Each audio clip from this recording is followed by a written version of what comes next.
Locket of Dark Secrets. When I first laid eyes on the locket, it was nestled like a dormant secret among my grandmother's dusty keepsakes. She had never spoken of it, but its intricate design and the eerie allure of the portrait inside captivated me instantly.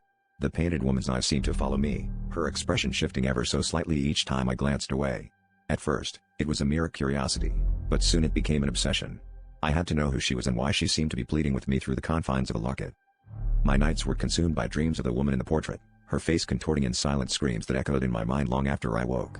Desperate for answers, I delved into old family records, uncovering whispers of a forgotten tragedy, a great aunt whose life was cut short under mysterious circumstances. The locket, it seemed, was her last possession.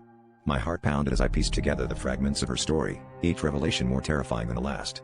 She had been wronged, betrayed by someone she trusted, and her spirit lingered, demanding justice.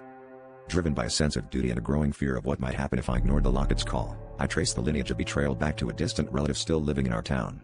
The portrait's expression grew darker, more urgent, as if it knew I was closing in on the truth. Confronting him, I felt the weight of generations bearing down on me. He laughed off my accusations at first, but the flicker of recognition in his eyes betrayed his guilt.